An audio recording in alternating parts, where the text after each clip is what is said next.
Hiya! Never feel escape, flowers here! Ah.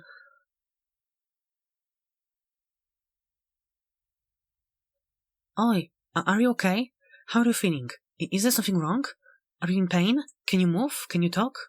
Oi! Hello? Can you hear me? I've got your text and run over as soon as I could. It's just also unbelievable! Why do you always do this? Why? Just why? Every time something big is about to happen, you just have to get sick. Out of the blue.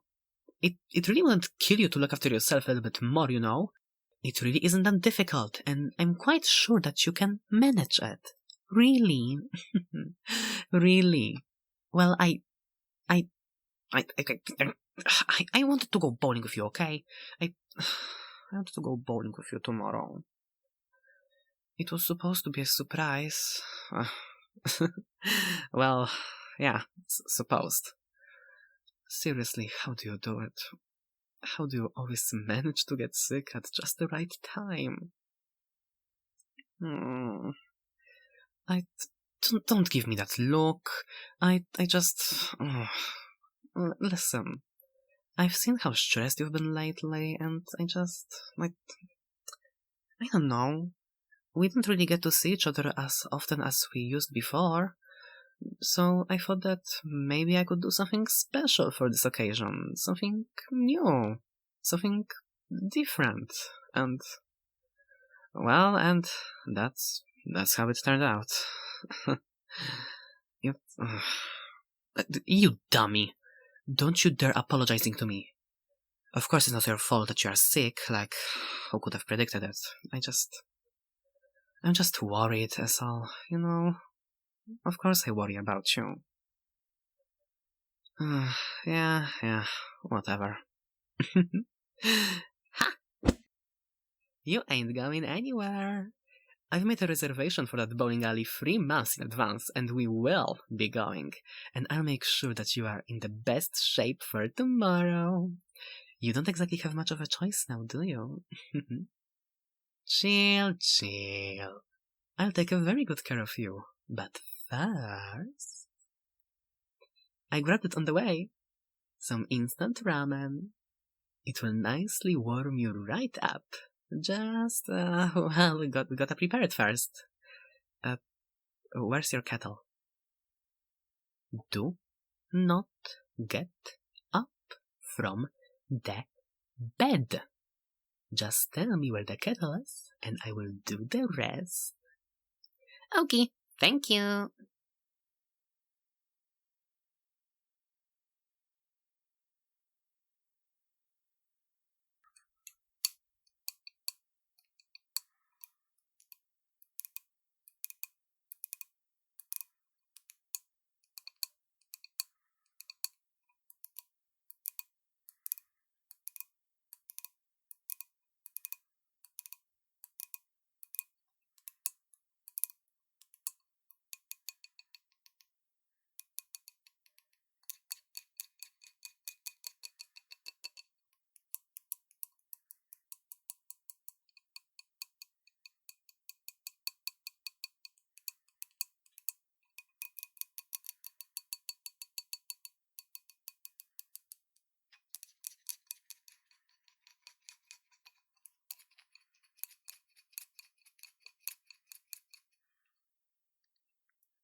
There we go. Just let it sit for a few moments. It will be too hot for you right now, and I really don't want to add a burnt mouth to the list of your problems. Ay, ay, ay. While we wait, I'll show you what's your next treat.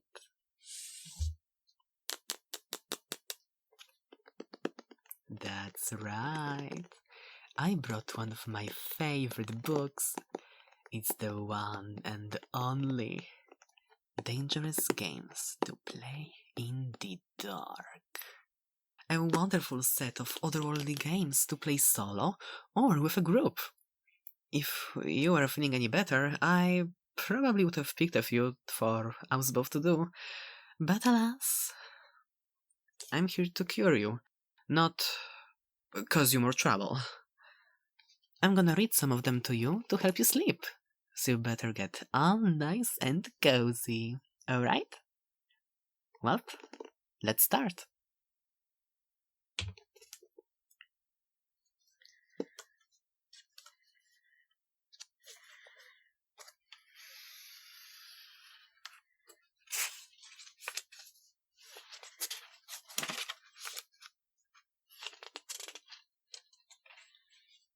To those who seek out the darkness, read at your own risk.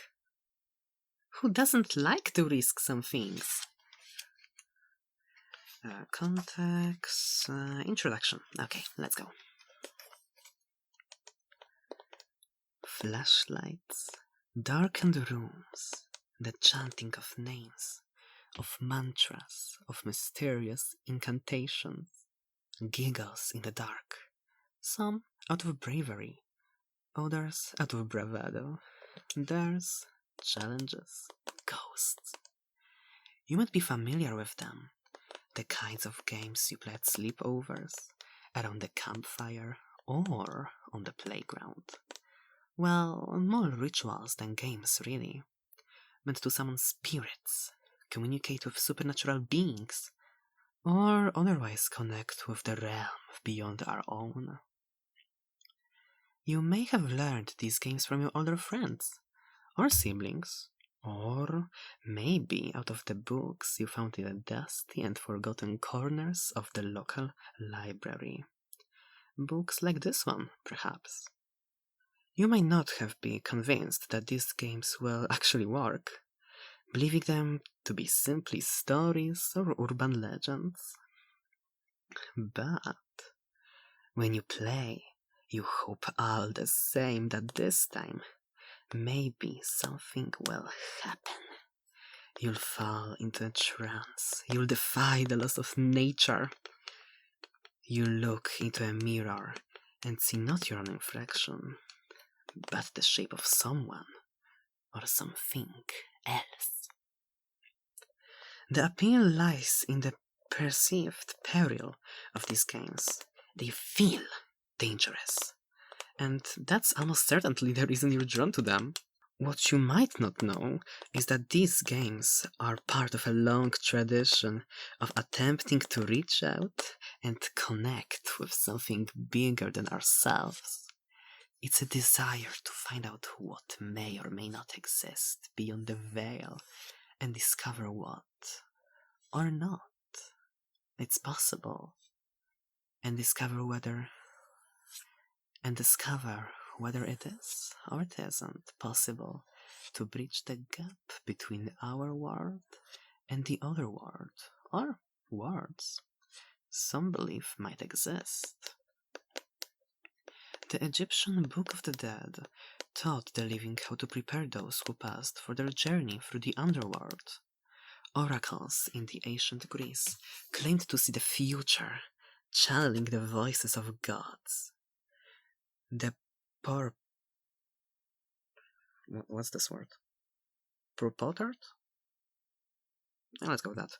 The purpotard seer of the Nostradamus wrote his infamous prophecies in the 16th century, predicting a vast number of disasters many believed to have since come true. In the late 19th and early 20th century, the spiritualist movement brought mediums, seances, and ghost photography into popular culture. And, of course, throughout time, the elements of mysticism have always found their way through religious schools of thought, both modern and ancient. Through the use of ritual, laying out sets of rules, ingredients to gather, and instructions to follow, people have continuously sought to make what they don't understand about the world somehow more knowledgeable. But over time, notably during the heyday of the spiritualist movement, people began to think of these rituals not as magic or just religion or something, but as parallel games. Activities like table turning, spiritual channeling, and automatic writing were brought out during these parties and other social gatherings purely for the amazement and entertainment of friends and guests. From there, it was only a brief jump to these kinds of games children played at sleepovers in the last few decades of the 20th century. As we entered the 21st century, these games continued to evolve, whereas once people were limited only to what those within their own small circles knew, our networks have since expanded. Mostly thanks to the internet, we now have access to an almost boundless amount of information, literally at our fingertips. Urban legends and spiritual games are able to spread further and faster than ever, breaking cultural, linguistic, and even geographic barriers as they go. What's more, new games are being invented all the time.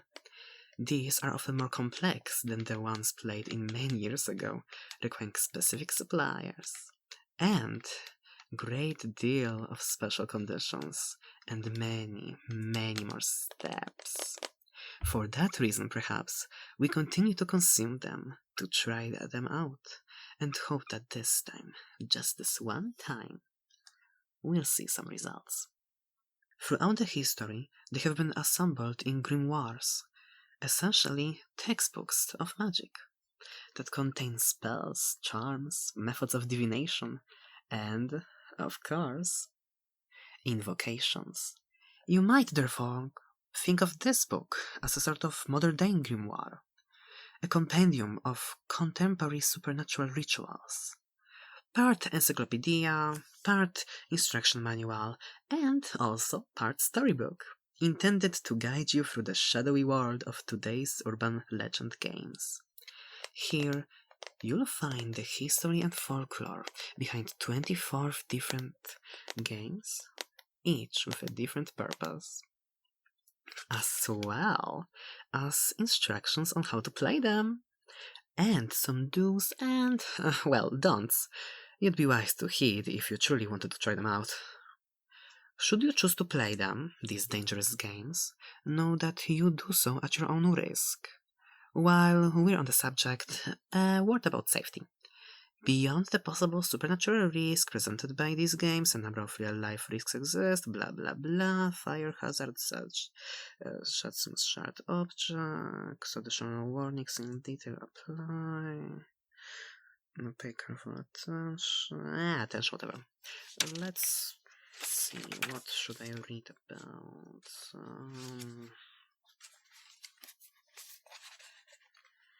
I could go for wait. Let me see what games even are here. Let's start with this will be fun. The Doors of Your Mind. 104.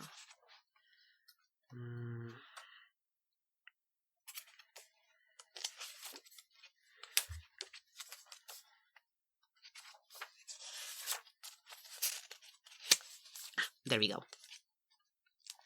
The Doors of Your Mind. Risk level? Low. Objective? Explore your own mind. Additional warnings? Fire. Reward? Knowledge? Self-actualization? Knowing who you truly are. You are My dearest friend, that's what you are. The doors of your mind has been passed around for decades, although it goes by many different names, depending on who you talk to, how old they are, and where they're from. Perhaps you've heard of it under the name Red Door, Yellow Door. Maybe you know it as the Black Door, White Door. You might even have encountered it as a game of 7 doors. The rules vary slightly between versions, but despite their differences, they all, at their core, are the same game. A form of guided meditation. It allows you to travel deep inside your own mind and see what might be lurking in your subconscious. Indeed, the fact that there are so many variations can be considered a strength. Even if the destination is the same, there are almost infinite numbers of paths you can take to get there. Well, you will need a partner, of course. You can't perform a guided meditation without a guide. But choose your partner wisely. They should be someone you trust completely. What? No, I'm not looking. Let's go. Trust completely. Someone you know will always have your back and who always has your best interests at heart. I wonder who could that be, really? If you have any doubt about your chosen partner at all, do yourself a favor and pick someone else. Your safety depends on it. Okay, geez, I get it. How to play. First, choose your partner to be your guide, and select a quiet room to be your playing space. Then, gather your supplies. You will need a few candles, matches, or a lighter, and an alarm clock. A pillow and a recording device are optional. You may begin at any time, although it is best to wait until a time that you feel very relaxed and at ease. Hopefully, just right now. When the moment feels right, bring your guide and your supplies to the playing space. Close the door behind you and ensure that you will not be interrupted. 3. Set up the playing space. Arrange your candles around the room however you like and use the matches or lighter to light them. If you are using a recording device, begin recording now. Set the alarm clock to go off in 1 hour's time. 4. Have your guide sit on the floor cross-legged. Then lie down on the floor with your head in your guide's lap. You may also place a pillow in your guide's lap and position your head on top of the pillow. Close your eyes. 5. Your guide will then rub your temples gently with their fingers in slow circular motions. Keep your eyes closed and focus on the sensation of your guide's movements. Relax. Let your mind drift. Let yourself drift. 6. When your guide senses that you are completely and utterly relaxed, they should begin the guiding process. The words they use to guide you are up to them. One recommended script is quite lengthy, reading, "You are at the end of a long corridor. Many doors line this hallway. They extend up and down the entire length of it, as far as the eye can see. Behind each door there is a room. Begin exploring these doors. Begin exploring these rooms. Describe to me everything you see. Touch, hear, taste, and smell as you go." Other scripts, however, are quite sparse. Your guide may simply choose to chant "red door, yellow door, any other color door," or 7 doors, 7 doors, several times before asking you to describe what you see. 7. In the physical world, keep your eyes closed. In your mind, open them. Look around. You see the doors and or the corridor that your guide described. What does your environment look like? Are your surroundings dark or light? Painted, wallpapered, or maybe neither? What illuminates the corridor? Does anything illuminate the corridor? How brightly is it illuminated? Are there any pictures on the walls? Or any other items that decorate the space? What do the doors along the corridor look like? Are they all the same? Or are they all different? Take note of certain details about yourself as well. What are you wearing? Is there anything in your pockets? Or perhaps are you carrying something with you? Are you alone? Or is there someone else? Describe what you see to your guide. Leave no details out. 8. Begin exploring the corridor. There are no hard and fast rules for your exploration. You may travel up or down the corridor, and you may enter any room. As you go, continue to describe whatever you see, touch, hear, taste, and smell to your guide. Should you choose to open any doors, examine each one closely before you open it.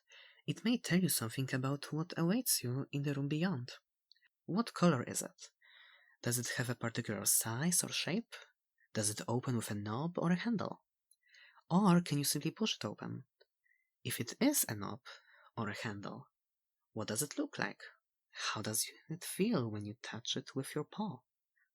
Is it cold to the touch? Or maybe is it burning hot? Some doors may not open, and if you try a door and find it locked, check your pockets. Maybe you have a key. If you do, try turning it in the lock. If you do not have a key, if the key does not turn the lock, or if the door is blocked by some other barrier, a plank nailed across it maybe, or maybe a missing knob, anything that may prevent you from opening it, do not try to force it open. You aren't ready for whatever is behind it. Simply move along now, although you may return to the door and try again later if you wish. You don't have to open every door, or, well, any door. Listen to your intuition. If you feel unsettled by a given door, just leave it closed and move along. If you open a door and see nothing beyond it but an inky darkness, close it immediately. If you open a door and find a room full of clocks, do not touch any of them. Leave the room immediately. If you open a door and find an old woman, do not speak to her. Leave the room immediately. If you open a door and encounter a man in a suit, do not speak to him. Tell your guide immediately that you have found him. Your guide should then end the session as quickly as possible. If your guide is unable to end the session, leave the room immediately. Lock or bar the door behind you if you can. That's oddly specific.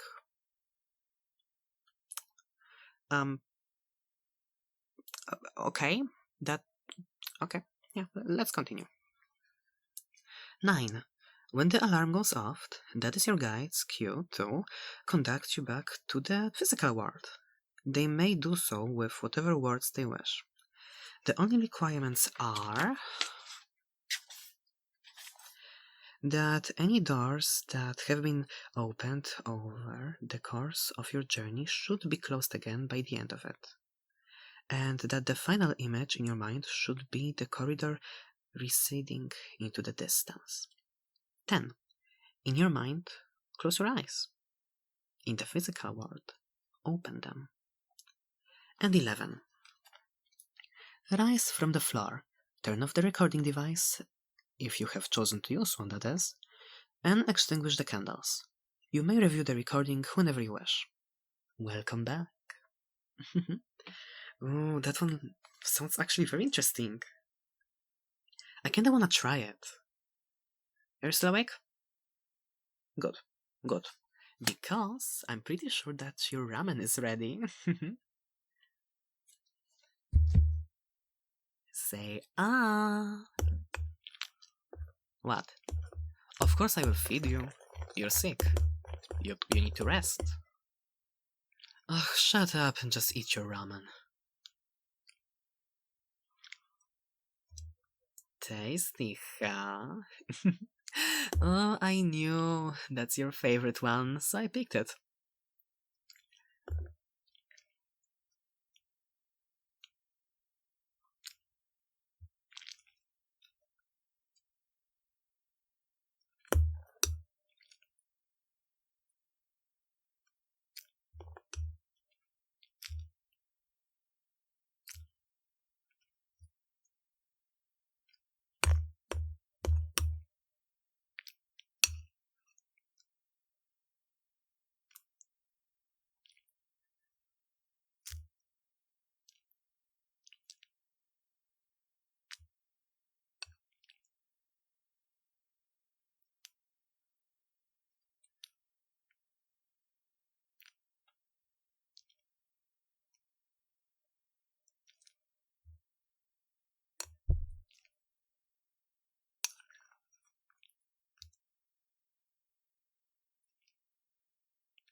Wow, that was fast. You must have been quite hungry. Alright. Let's get back to... Oh wait, I almost forgot.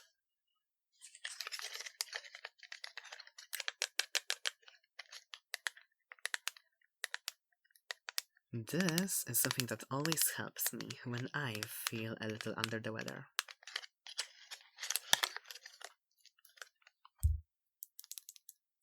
It's a natural oil. Just a few drops under your neck and it will nicely warm you up. It can help with a stuffy nose too. It always helped me whenever I felt a bit down, so yeah. I thought that I would take it and also put some on you. And I just the most caring of your friends. Okay, let's do this. Just take the cap off and just a few drops.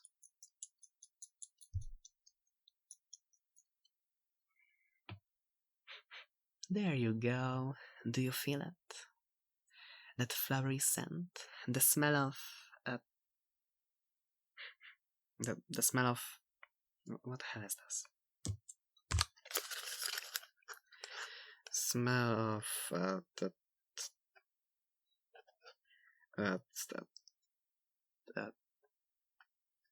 is this even a word?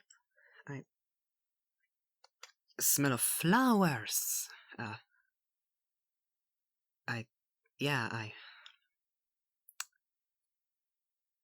Let's go back to reading.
The next story, or well, game, I shall read will be...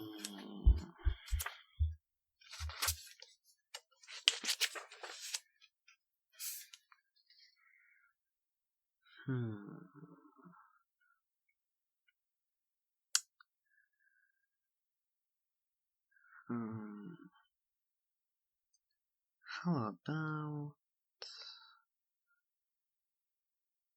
the Red Book game? Ooh, that sounds mysterious. Wait, that was page... I now lost it. Page... Nope. Nope. Nope. Nope. Nope.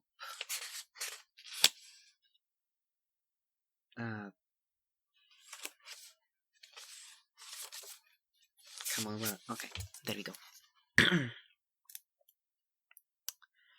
The Red Book game. Risk level, low. Objective. Ask your most pressing question and get some answers. Additional warnings, fire. Reward, information. If you look around for information about the Red Book game, you won't find much. If you look instead for information about... Okay, I'm sorry. I'm going to butcher that name. Juego del Libro Rojo. However, you'll find plenty, which suggests this particular game originates in a Spanish-speaking region. It is also worth noting that the game bears some similarities to Sara Sarita. There are, however, a number of marked differences between the two. Unlike Sara Sarita, the Red Book game doesn't necessarily make contact with a particular entity. Who or what you talk to might vary from game to game. They might even vary from question to question within the same game. Ooh, that's interesting! What's more, you might not even be talking to the entity so much as to sort of otherworldly power. Just keep that in mind as you chat with them. The good news is that your correspondent in this game generally isn't interested in lying, so unlike Sara Sarita, you don't have to worry about whatever the answers you receive are truthful or not. Still though, it's worth being careful. Interpreting the answer given to you in this game may not be as simple as it sounds. And knowledge, after all, comes at a price. How to play. 1. Choose a partner. More players may join in, but at least 2 players are required for this game to work. Select a playing space. As well, initially, a dark, quiet room. 2. Gather your supplies.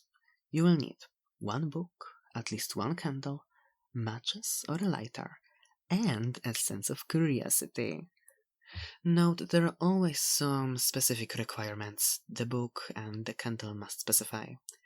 The book must be hardcover and the cover must be red.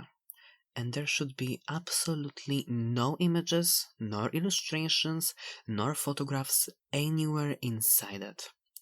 It must contain only words. The candle, meanwhile, must also be red. 3.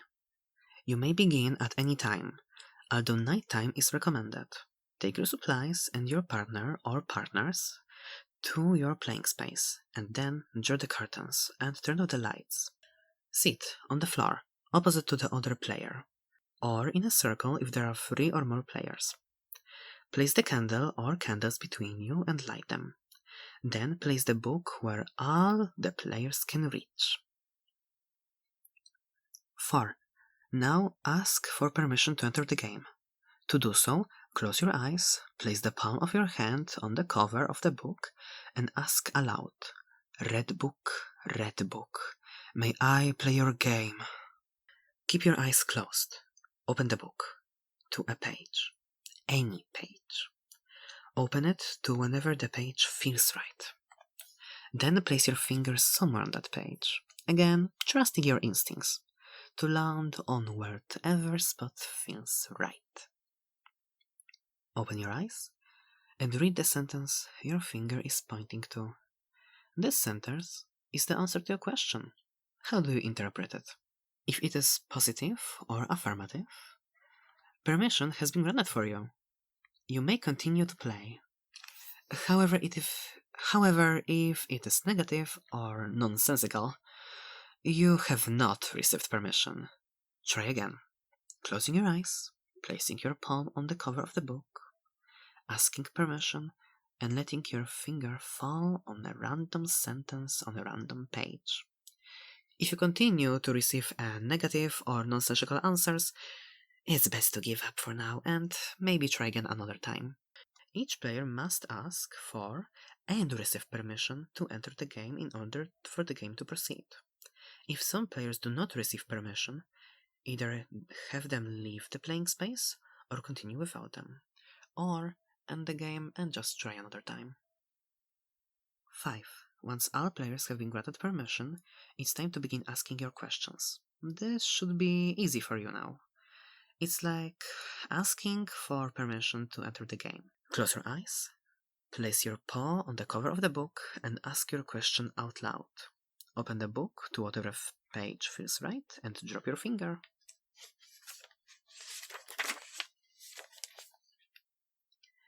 Down somewhere on the page.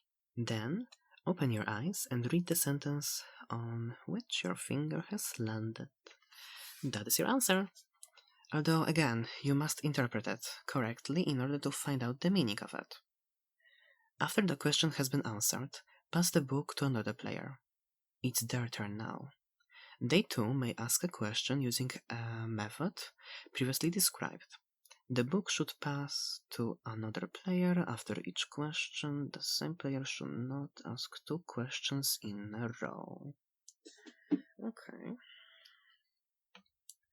When you have asked all your questions and received all your answers, you must ask for permission to leave the game.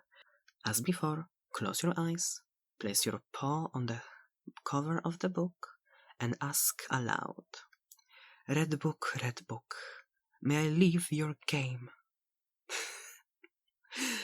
Whenever I say red book, I just want to say Red Bull. Whatever. If the response the book gives you is positive, you may leave the game. However, if it is negative or nonsensical, you do not have a permission to leave the game. Ask again. Keep asking until you receive a positive answer? What a scam. Again, each player must ask for and receive permission to leave the game in order for the game to end. 7. When every player has received permission to leave the game, close the book, extinguish the candle, open the curtains, and turn on the lights. Are you satisfied with what you know?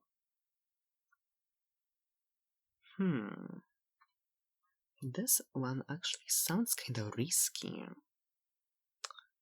I kinda like it. I kinda really like it. Oh wait, there are additional notes here. You may ask any question, but before you ask, you must be absolutely certain you want to know the answer. Knowledge once learned cannot be unlearned, yada yada. Be polite, that's understandable. Above all, do not begin asking questions or attempt to end the game without asking for and receiving permission to do so.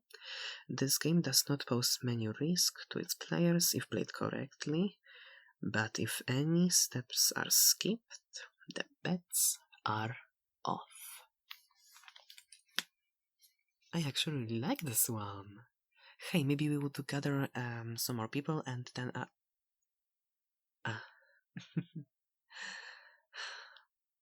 see how it is.